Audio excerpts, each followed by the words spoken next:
У деревца с закрытой корневой системой почву удалять не нужно, объясняет Абдулла Хашагульгов. Саженцы один за другим погружает в котлован с земляным комом. Деревья зимостойкие, поэтому и сажают в минусовую погоду без всяких опасений. Ера извилистый, ивы, что говорю, андали. Таран.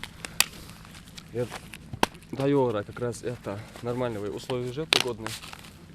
Это у нас неприхотливое дерево. Достаточно просто вот такую небольшую ямку выкопать по длине, вот, да, вот это у нас горшка. Это 20 ставим. Да, сантиметров 20 достаточно. Ставим. Далее ямку закапываем. На территории онкологического диспансера волонтеры раз за разом выстраивают из саженцев целые ряды, так, чтобы между ними можно было проложить прямые тропинки. На другой стороне растения сажают в шахматном порядке, так они будут получать больше солнечного света. Эти и другие тонкости садоводчества хорошо изучил Суланбек Аздоев и вместе с сыном Абдулмаликом показывают на практике, как посадить деревце, чтобы оно точно прижилось. Ребята вот с сетей, социальных сетей, Инстаграм, там, примерно, узнали мы о том, что там есть такая акция на сегодня, на субботу запланирована. Оно созидание. Вдоль всей территории, да, или еще? Да, тут вокруг этой всего диспансера, вокруг всего диспансера посадкой занимались с утра уже. Чуть-чуть уже к завершению длится.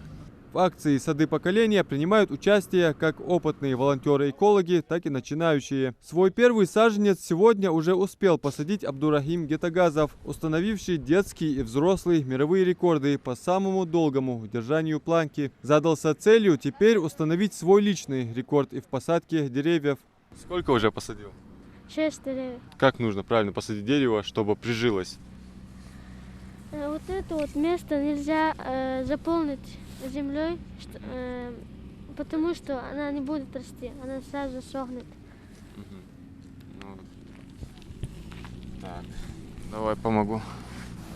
Вот так вот, да? Давай. Вот так. Все правильно у нас дерево установлено.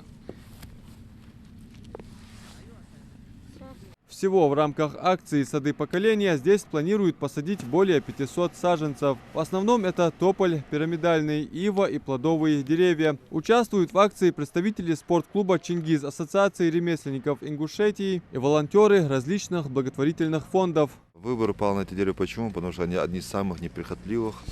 Они, в принципе, нуждаются только в поливе, и буквально за 2-3 года они могут дать хороший рост и уже оказывать заметный эффект на территорию и на тех, кто здесь работает и лечится. Мы хотели бы обратить внимание, посадить дерево — это одно дело, это 100%, 20%, от ухода это 80%. И мы еще обращаемся от лица всех тех, кому не безразлично, чтобы ухаживали за деревьями, которые мы посадили на общественных территориях, а также чтобы бережное отношение к нашему лесу, и чтобы его как можно меньше рубили. Спонсоры акции – друзья погибшего недавно в ДТП известного российского блогера Саида Губденского, а воплотила идею в жизнь на территории онкодиспансера организация «Созидание». Все как произошло внезапно.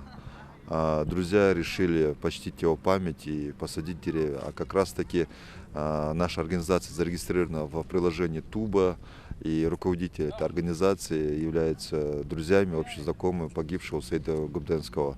Вот они решили своим финансовым личным участием закрыть остаток суммы, и как раз таки вот вся эта сумма охватила вот наш онкологический диспансер. Посадкой деревьев организация занимается с 2016 года. Саженцами уже успели озеленить несколько прибрежных зон реки Сунжа и прилегающие территории к социальным учреждениям. До конца года организаторы планируют высадить несколько сотен деревцев во дворе перинатального центра.